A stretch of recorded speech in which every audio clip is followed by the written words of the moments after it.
Welcome back to my channel. আজকে হচ্ছে day 3। আজকে আমরা যাচ্ছি রাসবিহারী অ্যাভিনিউ গড়িয়াহাট শপিং করতে। কিসের জন্য?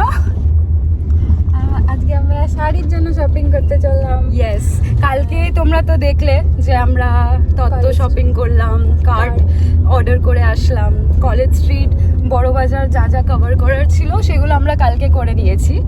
ওই যে আমার মা, সুন্দরী মা, নিজের চশমাটা আমাকে দান করে দিয়েছে। তো আজকে আমরা যাচ্ছি রাসবিহারী অ্যাভিনিউ। বাকি যে শপিংগুলো আছে মেজর লট, তত্ত্বের জামা কাপড় প্লাস হচ্ছে আমার শাড়ি আর শ্বশুরবাড়িতে যেগুলো দিতে হবে সেইগুলো। হ্যাঁ, তো দেখা যাক কেমন কি কালেকশন আছে। অনেক কিছু রেকমেন্ডেশন আমরা নিয়েছি, ইন্সপিরেশন আমরা নিয়েছি এদিক ওদিক সবার কাছ থেকে। হ্যাঁ, আর অনেক রিভিউজও শুনেছি ভালো ভালো জায়গার। তো তোমরা দেখতে থাকো আর সঙ্গে থাকো। আর যদি এই ব্লগটা খুব ভালো লাগে প্লিজ লাইক করে দিও, কমেন্ট করো, ঠিক আছে?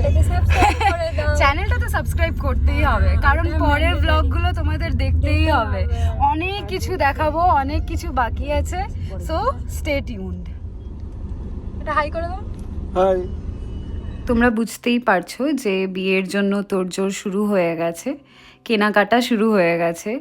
আজ খুবই স্পেশাল দিন, কারণ আজকে বিয়ের শাড়ি কেনা হবে, প্লাস বিয়ের জন্য আরও যা যা শাড়ি লাগে সেইগুলো কেনা হবে, আর সঙ্গে পাঞ্জাবিও কেনা হবে।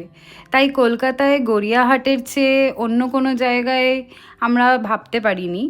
হ্যাঁ, আরও অনেক জায়গায় আছে যেখানে ভালো ভালো শাড়ি পাওয়া যায়, কিন্তু গড়িয়াহাটটা was our first choice obviously. So প্রথমেই আমরা গেলাম আদি অক্ষয় অ্যান্ড কোতে, কারণ ওখানকার আমরা প্রচুর নাম শুনেছি আর ব্র্যান্ডের জন্য খুবই ফেমাস।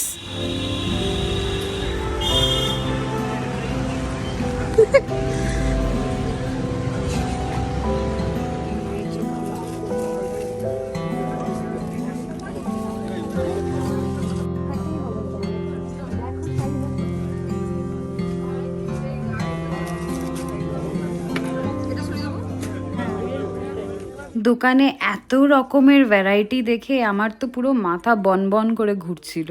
আমার শাড়ির ব্যাপারে অত নলেজ নেই, কিন্তু আমার শাড়ি পরতে খুব ভালো লাগে। আর তোমরা হয়তো আমার রিলস আর ভ্লগস দেখে বুঝতেই পেরেছো যে আমার শাড়ির প্রতি একটা অন্য রকমের সফট কর্নার আছে। আমি একটার পর একটা শাড়ি ট্রাই করতেই থাকলাম। আর ওদের যে এত সুন্দর একটা সিস্টেম আছে, ওরা যে সবাইকে এরকম ট্রায়াল দেয়, শাড়ি পরিয়ে দেয়, প্লাস দেখিয়ে দেয় যে তোমাদের কেমন লাগবে আসল দিনে যখন তোমরা এই শাড়িগুলো পরবে। Obviously that cleared my imagination. চারটে তো হয়ে গেল মনে হয়।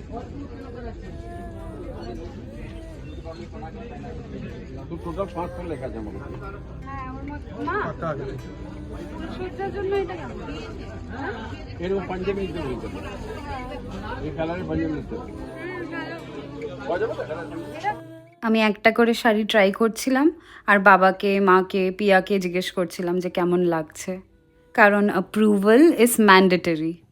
বিয়ের শাড়ি অবভিয়াসলি আমি এই ব্লগে দেখাচ্ছি না, কারণ সেটার জন্য একটা স্পেশাল ব্লগ আসতে চলেছে, তাই জন্য তোমাদের দেখতে থাকতে হবে। শাড়ি কেনাকাটা হয়ে যাওয়ার পরে আমরা সবাই মিলে শেহেনশার দিকে হাঁটা দিলাম। শেহেনশাহ হচ্ছে খুবই ফেমাস অ্যান্ড খুবই পুরনো একটা পাঞ্জাবির স্টোর। আর এখন তো শেহেনশার প্রচুর ব্রাঞ্চেস খুলে গেছে অল ওভার কলকাতায়। শেহেনশার নাম আমরা প্রচুর শুনেছি এদিক ওদিক সবার কাছ থেকে, কারণ এটা খুবই নোন ব্র্যান্ড। তাই টাইম ওয়েস্ট না করে আমি, বাবা, মা, পিয়া সবাই মিলে হাঁটা লাগালাম টুয়ার্ডস শেহেনশাহ।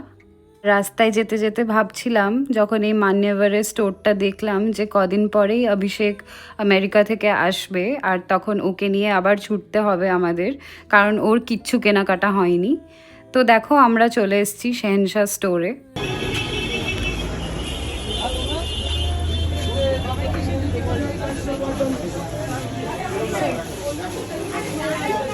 সাদা লাল ফার্সিক চেয়েছি রে। পিওরের উপরে শ্বশুরবাড়িতে দেওয়ার জন্য তত্ত্বের যেই পাঞ্জাবিগুলো লাগবে সেগুলো এখান থেকে কেনা হলো। মা আর বাবাই মেনলি চয়েসগুলো করছিল। আমার শ্বশুরবাড়ি একটা জয়েন্ট ফ্যামিলি, তাই অভিষেকের বাবা, চাচু, ভাই সবার পাঞ্জাবি এখান থেকেই কেনা হলো। তারপর আমরা ক্যাজুয়াল শপিং করার জন্য প্যান্টালুন্স গেলাম। ওখানে কয়েকটা টি শার্ট চয়েস করলাম অভিষেকের তত্ত্বের জন্য। এতটা হাঁটাহাঁটি আর শপিং করার পরে প্রচণ্ড খিদে পেয়ে গেছিলো আমার, তাই জন্য গড়িয়াহাট যখন এসেইছি এখানকার ফুচকা তো ট্রাই করতেই হবে। আমি কোনো হেজিটেশন না করেই চলে গেলাম ডাইরেক্ট ওখানকার ফুচকা স্টলে আর একটার পর একটা ফুচকা ট্রাই করতে লাগলাম।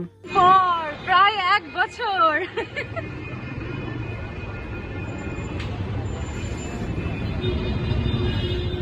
পেট পুজো করে আমরা সবাই ফেরত চলে গেলাম বাড়ি। ফ্যামিলির সাথে শপিং করার একটা আলাদাই মজা আছে। আমি চেয়েছিলাম যে প্রতিটা মুহূর্ত আমি আমার ক্যামেরায় ক্যাপচার করব, তাই জন্যই আমি এই ব্লগে প্রত্যেকটা মোমেন্ট আমি ইনক্লুড করেছি। তবে এখানেই শেষ নয়, পরের এপিসোডে তোমরা দেখতে পারবে যে আমি আর মা কোথায় গেলাম আরও শপিং করতে, আর আমরা কার বাড়ি গেলাম যেখানে আমার ব্যাচলারেট সেলিব্রেট করা হলো। তাই দেখতে থাকো আমার এই ইন্ডিয়ার স্পেশাল সিরিজ ব্লগসগুলো।